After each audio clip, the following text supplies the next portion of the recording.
Hello everybody, welcome back to the channel. We have some unboxing to do, so the 4 boxes, we'll see what's inside. If you're new to the channel, I buy and sell the Creuset. We do some unboxing, packing videos, we're going to do some how to clean, and then just generally looking around and see what goes on. So I'll get you on the chest mount and we'll unbox these and see what we have inside. So let's go. 4 parcels to unbox. It's been a while since I've had an unboxing video. Let's see what we've got in these parcels. So the very first one is a vintage buy. I can't remember. Yeah, it's a vintage buy. I was picked up from the post office. So this is not rare, I would say, but they don't see too many of them. It's a real nice, it's the flame or the volcanic, obviously the original colour of the Creuset.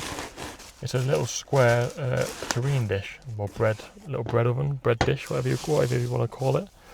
You see the rectangular ones quite a lot. They come in the size 28 and 32 centimetres.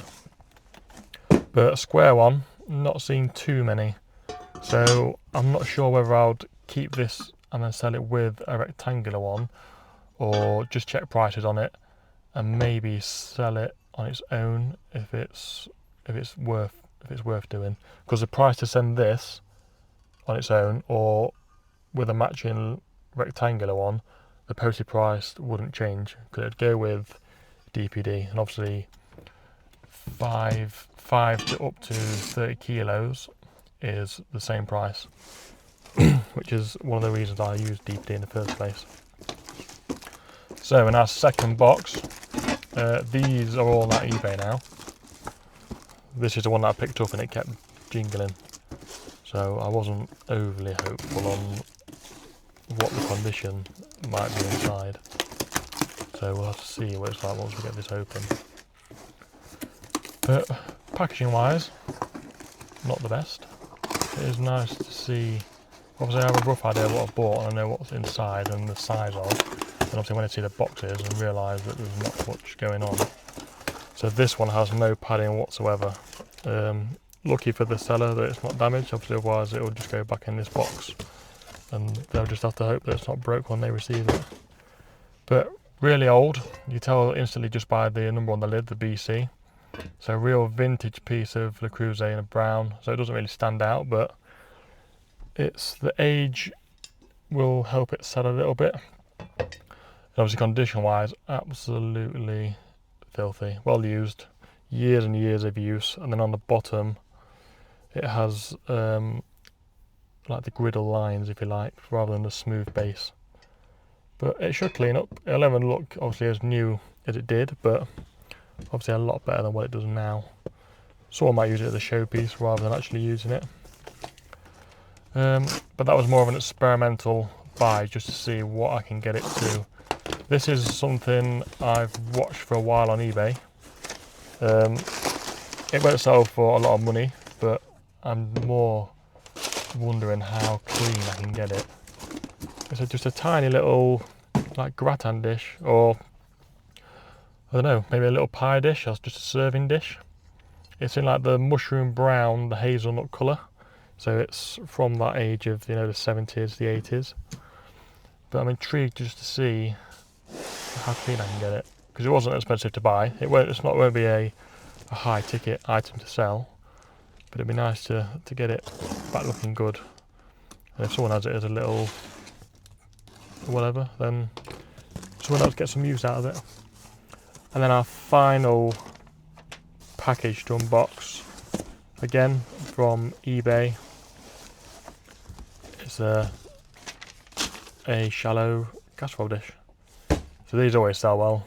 They're I would say no matter the price, but as long as they're not too expensive. They always sell for good money. They always sell fairly quick. If you get one in blue or green, they tend to, especially blue, they tend to go the quickest. Orange ones not so much, which is unusual. But this one is a real nice yellow. So obviously the time of year it's becoming, it should sell fairly quickly, hopefully. It's a shallow casserole or a braising dish. Condition wise, obviously it's used, but not to the point where it's too far gone. It will clean up fairly easily and quite quickly. But just a real nice yellow with the bare base rather than the fully enamelled. That will go in for cleaning. All four will go in for cleaning after the video is finished. But on the wear on the inside, it's more staining than anything. A few little like stir lines in the middle where it gets darker, but obviously when they're just to clean, not repair. So it will last plenty of years yet if someone makes use of it. And then inside this again, I just want to check. So it's just got some chips, quite a few chips around the edges. So this will be used more than likely for someone who's going to bake in it. So we'll get the bits and bobs into clean now. So like on my video showing how to remove the knobs and handles, we'll just get our flathead screwdriver. This is quite stuck on well, obviously the years and years of use it's had. So the knob you see is all smashed up. That will we'll get rid of that. We'll put a new knob on it for when it comes out clean. Same again for the shadow dish. Just a flathead screwdriver. Keep a good hold of the lid while you're doing it. You don't want it to slab and smash. It probably won't smash it. It'll probably break your foot before it smashes on the floor. And the lid on the shallow casserole dishes are always heavier than the actual dish, which is strange. But this knob, it's a bit used because it's not cracked or broken. We will put it in for cleaning. It might not be the smoothest once it's all done, but it can go back onto the casserole. I do change them from time to time. If one comes up really clean, I'll put a new knob on it just so it looks the part. But we'll send it down the other end of the unit, or the rooms I'm in. And it will go in this one first, and then it will go into the tank that's next to it once it's been in there for a day, and that will clean the next stage. And obviously with this will be fun to see how it comes out, and obviously it'll also highlight just how many chips are in it. So obviously from the pictures sometimes you can't always see it because the grime will hide any of the damage. But again, it wasn't expensive. It's worth you still make good profit even if it's not the condition that you might think it is. And these two, we'll get these in as well. The square dish doesn't really need to go in this solution, but there's no harm in doing it. It could go straight in the other one. But if they're all going in, they may as well add them all in. Scrub them all the same once they've come out, then they'll go into for their second lot of cleaning. The process, if I could take them out when they would be done, would be maybe an hour. I'll just leave them overnight because that's when I come back to work to take them out. But they all clean up quite well. Even when things like the lid look clean, they will still go in. It gets any grime off that needs to be off, even ones that you might have missed slightly, and it just freshens them up in general.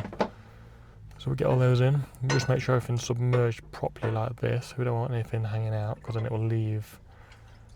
You don't like a slightly dirty part of it remaining. So that's all in and cleaned. So there we are. Those 4 pieces are in for cleaning. The brown casserole, that's a real old vintage one, got a few chips in it, so it may be good just for decorative or put some herbs. You still bake bread in it if you put some paper in. But that is those items done. We'll bring them out in a few days when they're all clean. Thank you for watching. Please go ahead, like, comment and subscribe if you're enjoying the content, and I'll see you on the next video.